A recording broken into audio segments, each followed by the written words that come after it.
daripada Muhammad Rizki. Bitcoin jatuh sampai berapa tuan kalau bear market? Okey, soalan yang bagus.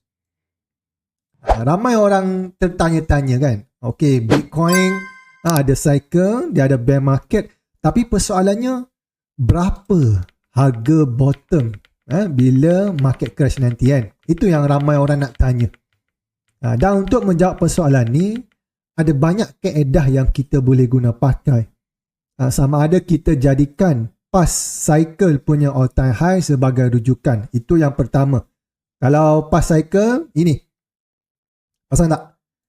Ini antara rujukan yang pertama. Ini adalah previous all time high. Kita boleh letak expectation. Okey. Itu adalah kawasan yang pertama yang aku boleh monitor sekiranya jatuh bear market. Itu yang pertama. So bila kita nampak this kind of level, normally kita akan letak juga satu expectation di bawah kan, as a support. Ini dia punya resistance kan. Previous all time high jadi resistance, and then kita boleh letak lagi satu dekat sini. Dia punya support dekat situ. So this level bagi saya adalah opportunity. Bila mana ia datang. Itu antara kawasan yang kita boleh monitor. Mungkin ada orang tanya, okey, kalau di situ kalau kawasan yang pertama, kenapa tak letak expectation bahawa Bitcoin boleh jatuh 70%, 80% seperti mana cycle sebelum ni? Okey, itu soalan yang bagus juga. Dan untuk menjawab persoalan tu, kita tidak boleh jadikan sejarah yang lampau sebagai rujukan bahawa ia bakal berlaku. Belum tentu.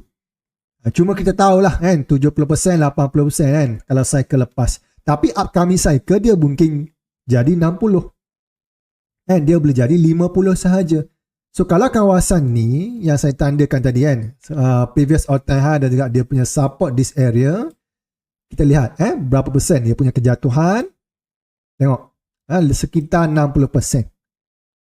Make sense tak? Masuk akal. Sebab apa? Sebab kalau kita lihat mostly long term hodlers, dia punya buying price sekitar 37,000. Dia punya buying price untuk long term hodler lah yang dah hold secara purata daripada beberapa cycle sebelum ni. Dia punya average kalau tak silap saya lah kan, sekitar 27,000, 37,000. So saya tak yakin bahawa Bitcoin boleh drop sampai that level, sampai 37,000 kan